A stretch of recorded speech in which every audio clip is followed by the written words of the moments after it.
The last time the Cuse was ranked at the top was back in 1990. But after the win over Villanova, players made it clear that being ranked number 1 wasn't important. Our Aneesh Saxena has more. This team has not thought for a minute this year whether we were ranked or not ranked or where our ranking is. After blowing out number 7 Villanova, Jim Boeheim's message was loud and clear. This team doesn't care about being number 1. But this team actually hasn't cared about its ranking since November.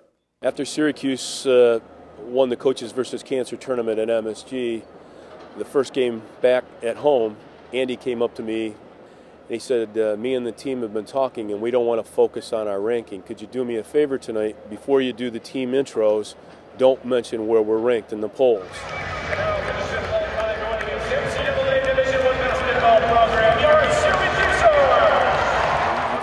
You don't need to fill our players' heads with thoughts that we deserve something yet, because we don't. Saying our ranking, I feel like we give the other team extra motivation before the game started. So it's just the little things, the little mental things to keep us on our toes.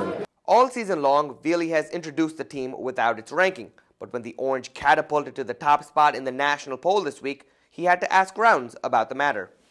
Last home game, senior night, the only time you're ever going to hear we're the number 1 ranked team in the country while you're in the Dome. You want me to say it? And he very quietly looked at me and he goes, let's not.